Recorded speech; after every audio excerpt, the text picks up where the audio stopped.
छात्रों, आज हम गजल का दूसरा भाग देखेंगे। मानिक वर्मा जो हिंदी साहित्य के बहुत ही प्रसिद्ध साहित्यकार है, साहित्य की अलग अलग विधाओं में उन्होंने अपना योगदान दिया हुआ है। तो इनके इन गज़ल में से कुछ शेरों को हमने इससे पहले देखा हुआ है और बाकी बचे हुए शेर और उन शेरों का भावार्थ आज हम देखेंगे। इन शेरों के माध्यम से, अलग अलग शेरों के माध्यम से यहाँ पर गजलाकार मानिक वर्मा जी क्या कहना चाहते हैं, ये आज हम आगे देखेंगे। हमने जो कल देखा था कि जिंदगी की शक्ल में टूटकर बिखरे नहीं, पत्थरों के शहर में वो आईना बनकर देखो, ये आखिरी शेर था।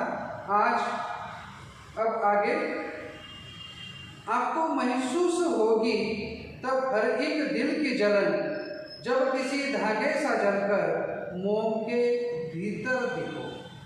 मानिक वर्मा जी कोशिश कर रहे हैं, ये बतलाने की कोशिश कर रहे हैं कि जो लोग आपके साथ होते हैं, जो आपके सानिध्य में होते हैं, जिन लोगों के साथ आपका जीवन आगे बढ़ता है, तो उन लोगों के जीवन में आपका होना उतना महत्वपूर्ण नहीं है जितना आपका उनके दिल में होना। तो उनके दिल में जगह बनाना, जिस तरह से किसी एक मोमबत्ती के अंदर एक धागा होता है, तो उसके दिल में, उसकी दिल की गहराई में उतरना और वहाँ जो दुख है उन दुखों को जानना, उन दुखों को समझना, ये हमारा कर्तव्य बनता है। अगर हमारे जीवन में कोई है तो चाहे किसी रूप में, किसी रिश्ते में हमारे साथ अगर कोई है, हमारे जीवन में हमारे साथ अगर कोई ही रिश्ता है किसी नाते में, तो हमें उनके दिल की गहराई तक जाकर देखना चाहिए, उस मोमबत्ती की तरह। क्योंकि हमें लगता है, हम बहुत बार कहते हैं कि मोमबत्ती जलती है, लेकिन कभी की अपनी सोच है, उसका अपना एक दृष्टिकोण है। कभी को लगता है कि मोमबत्ती नहीं जलती, बल्कि मोमबत्ती के अंदर जो एक धागा है वो धागा जलता है, और ये उनका अपना दृष्टिकोण है। कभी मानिक वर्मा जी ने उसी तरह से बताया है कि किसी के दिल में, उसके दिल की गहराई में झांक कर देखो कि वो कितना सुखी है, या उसको किसी बात की पीड़ा है, उसको किसी बात का दुख है। ये हमें तब पता चलेगा जब हम उसके दिल की गहराई तक जाकर पहुंचते हैं, जाकर देखते हैं। तो उदाहरण के साथ उन्होंने यहाँ पर ये बताया है कि आपको महसूस, मतलब एहसास महसूस होगी तब हर एक दिल की जलन, जलन मतलब पीड़ा, किसी व्यक्ति के अंदर जो पीड़ा है। हालांकि व्यक्ति हर एक बात किसी को बताता नहीं, अपने किसी खास से, अपने दोस्तों से, जिस पर उसे विश्वास है, चाहे रिश्ते में कोई भी हो, तो उसी को वो बताता है। और इसीलिए आपको उसके जीवन में, उसके दिल में एक जगह बनाना एक आवश्यक बात होती है, ताकि वो अपने मन की पीड़ा, मन की व्यथा, उस दुख या दर्द को आपके सामने रख सके, आपको बता सके। तो इसके लिए आपको उसके दिल तक पहुंचना है। तो इस तरह का एक नाता, एक विश्वास का नाता हमें हर एक व्यक्ति के साथ निर्माण करना है। ये बात यहाँ पर वे बताते हैं कि आपको महसूस होगी तब हर एक दिल की जलन, जब किसी धागे सा जलकर मोम के भीतर, किसी धागे सा जलकर, मोमबत्ती नहीं जलती, उसके साथ वो धागा भी जलता है। अगर हम किसी के दुख को देखकर, पहचान कर केवल हम सुनते हैं तब नहीं, बल्कि उस दुख को महसूस करो। किसी का दुख है, लेकिन उस दुख को अपनाओ, मेरा दुख है, हमारा दुख है, ये जो भावना अगर आपके मन में होती है, तो निश्चित तौर पर आपको उस दुख का, उस पीड़ा का एहसास हो जाएगा कि वह किस तरह का है और कितना है। उस धागे की तरह उसके दुख में भी शामिल हो जाओ। तो ये यहाँ पर संदेश वे देते हैं। आगे की शेर में गजलाकार मानिक वर्मा जी कहते हैं, एक जुगनू ने कहा मैं भी तुम्हारे साथ, वक्त की इस धुंध में तुम रोशनी बनकर देखो। आगे का ये शेर है, उसमें वे कहते हैं एक जुगनू ने कहा मैं भी तुम्हारे साथ। जुगनू एक कीटक है, आपको पता है, अंधेरे में वो थोड़ा सा चमकता है, चमकने की एक कला उसको आती है, ईश्वर की उसको देन है, वो चमकता है। अब चाहे कितना बहुत बड़ा अंधकार क्यों न हो, उस अंधकार उसके प्रकाश से, उस जुगनू के प्रकाश से वह अंधकार कभी नष्ट नहीं होता। ये उस जुगनू को भी पता है। लेकिन आप याद रखिए कि हमारे छोटा सा काम, छोटी सी कोशिश, थोड़ा सा कार्य किसी को एक हिम्मत बांध देता है। किसी व्यक्ति के संकट में, उसकी दुर्बलता में, उसकी पीड़ा में हम उसको उस पीड़ा से बाहर निकालने के लिए हम काम कर सकते हैं।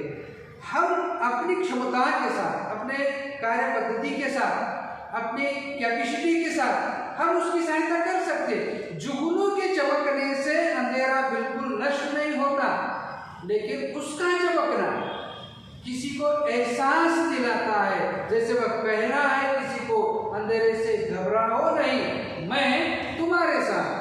तो हमारा ऐसा एहसास जताना कि मैं तुम्हारे साथ हूँ। कोई अगर किसी संकट में, मुसीबत में है और हमसे उसका निराकरण नहीं हो पाता है, संभव नहीं है कि हम उसकी इस तरह की सहायता करें कि उसके संकट को हम पूरी तरह से नष्ट कर दे, दूर कर दे, शायद हमसे नहीं हो पाता। लेकिन केवल ये एहसास जताना उस व्यक्ति को कि डरो नहीं, घबराओ नहीं, मैं तुम्हारे साथ हूँ।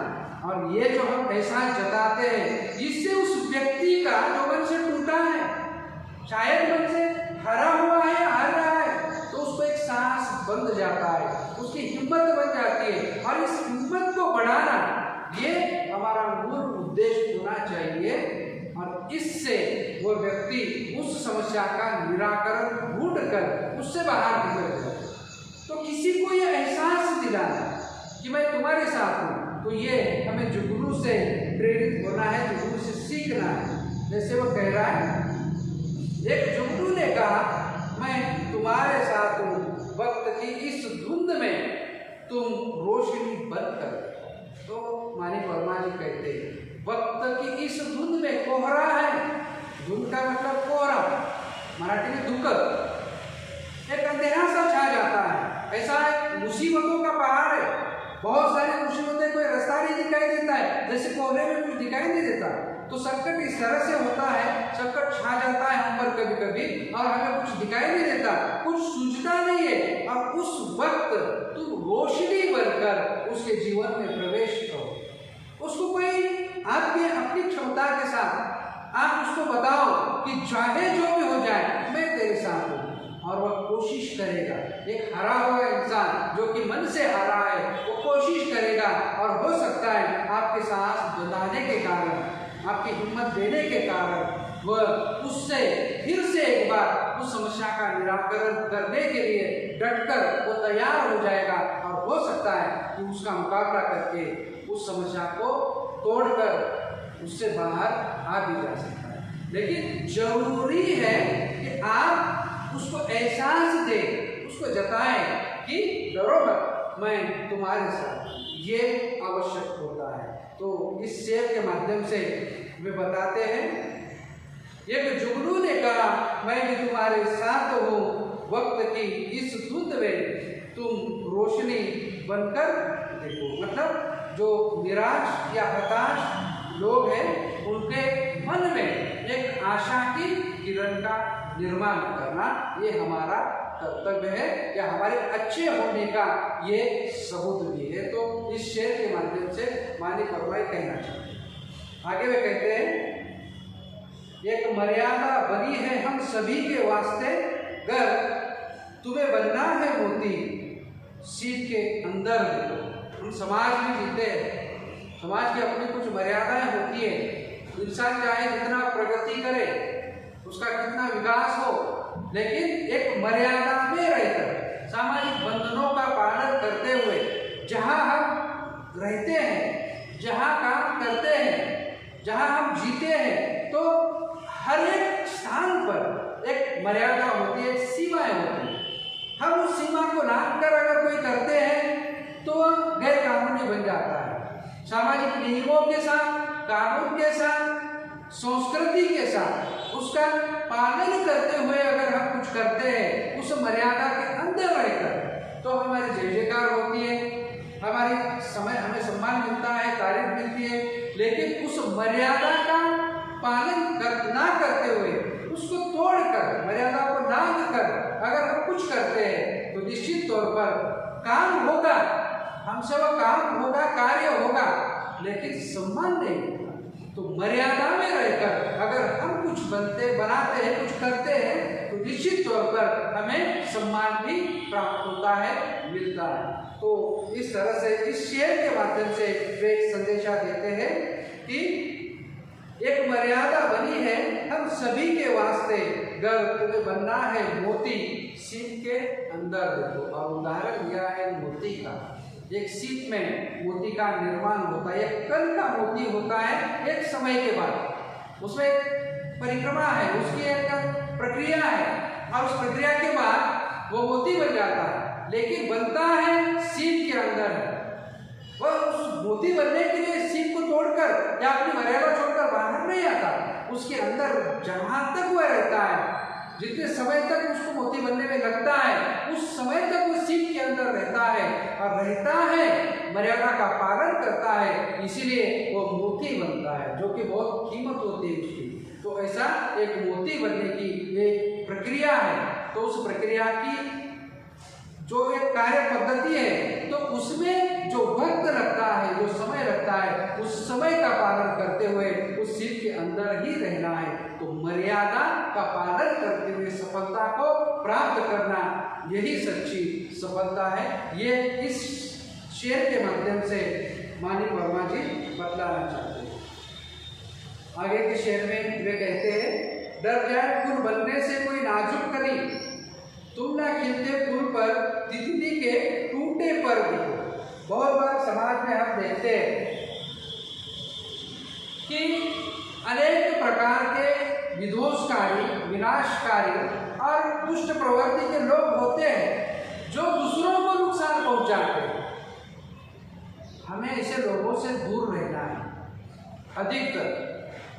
और कोई कली एक फूल बनने से डरता है, समाज में जीने से डरता है, इस समाज के दुष्ट प्रवृत्ति के लोगों के कारण, ऐसे बुरे लोगों के कारण, उनके व्यवहारों से डरकर अगर कोई डरता है जीने के लिए, तब हमें आगे आना है और उस कली को या ऐसे कुछ लोगों को, कुछ व्यक्तियों को जहां हमारी जरूरत है वहां उनके साथ डटकर खड़ा रहना है। सच्चाई के साथ हमें खड़ा रहना है, या उस कली के साथ जो फूल बनने से डर रही है। और क्यों डर रही है? उनको तितली से डर लगता है। तो हमें तितली से, ऐसे दुष्ट प्रवृत्तियों वाले व्यक्तियों से, ऐसे दुर्बल लोगों के साथ खड़े रहकर, जो दुर्बल है लेकिन सच्चे हैं, तो ऐसे लोगों के साथ हमें जीवन में खड़े रहना है और उन्हें पढ़ने के लिए प्रेरित करना है। तो ये इस शेर के माध्यम से यहाँ पर मानिक वर्मा जी बताते हैं। और आखिरी शेर के माध्यम से इस गजल में ये बताते हैं, कोई ऐसी शक्ल तो मुझको दिखे इस भीड़ में, मैं जिसे देखूं उसी में तुम मुझे अक्सर देखो। बहुत बार इंसान तो बहुत सारे हैं, लेकिन ईश्वरीय अंश इस भीड़भाड़ में, एक महात्मा के रूप में, एक अच्छे इंसान के रूप में हम किसको देखें? भीड़ तो इंसानों की है, बहुत सारे इंसान हैं, लेकिन एक सच्चा इंसान, अच्छे काम करने वाला इंसान, वह कहाँ है? माना जाता है कि ये तो आत्मा जो हमें है वो परमात्मा का अंश है, लेकिन ये परमात्मा का अंश हमें है तो परमात्मा के दिए हुए रास्तों पर उसके संस्कारों को अपनाकर हम सच्चाई के साथ किस तरह से जिए, और अगर हम ऐसा जीते हैं तो भीड़ में मैं जिस चेहरे को देखूं, यहाँ पर कवि रचनाकार ये इच्छाएं प्रकट करते आखिरी शेर के माध्यम से कि हे ईश्वर, जिनका निर्माण तुमने किया है, ये सारे इंसान इनके भीड़ है, लेकिन तुम्हारा अंश मैं हर एक व्यक्ति के अंदर देखना चाहता हूँ। तुम्हारे बताए हुए रास्ते पर चलने वाले लोग एक दो नहीं बल्कि बहुत सारे लोग हो, मैं जिस व्यक्ति को देखूं मुझे लगे कि ये तुम्हारा रूप है, ये तुम्हारा अंश है। परमात्मा का अंश जिसके अंदर है, आत्मा के रूप में जहाँ निवास करता है, तो हर एक व्यक्ति अच्छे हृदय के साथ, अच्छे विचारों के साथ इस समाज में जिए, तब मुझे तुम्हारा रूप हर एक इंसान में दिखाई देगा, क्योंकि वो अच्छे कर्म से, अच्छे कार्य से अपने जीवन में जीता है, आगे बढ़ता है। तो इंसानों की भीड़ लेखक कवि रचनाकार को अपेक्षित नहीं है, इंसानों की भीड़ नहीं चाहते, बल्कि इंसानों के अंदर एक परमात्मा का अंश जो कि वे चाहते हैं हर एक व्यक्ति के अंदर दिखे, कि हर एक व्यक्ति को जब वे देखे तब उसमें उनको सच्चाई नजर आए, और इसलिए वे कहते कोई ऐसी शक्ल तो मुझको दिखे इस भीड़ में, मैं जिसे देखूं उसी में तुम का मतलब ईश्वर को वे कह रहे कि तुम मुझे अक्सर हमेशा अक्सर दिखो। तो इस एक अंतिम इच्छा के साथ मालिक वर्मा जी कि मुझे हर एक व्यक्ति में तुम्हारा रूप दिखाई दे, भगवान का रूप दिखाई दे, वे इस गजल को समाप्त करते हैं। कुछ शेरों के माध्यम से उन्होंने अपनी भावनाओं को यहाँ पर अभिव्यक्त किया है, जिसको हमने देखा है। ये हमारी 8 नंबर की ये गजल यहाँ समाप्त होती है। हम सिलेबस को उस पद्धति से ले रहे हैं जिस पद्धति से अभी आपको पता है कि 25% सिलेबस को कम किया गया है, और जो जिस तरह से आपके अभ्यासक्रम से निकाल दिया है उसको छोड़कर जो है उसी को हम देखने की कोशिश कर रहे हैं। तो आगे पीरियड में हम अगली जो भी कहानी है हम उसको देखेंगे। आप घर में रहिए और सुरक्षित रहिए। Thank you.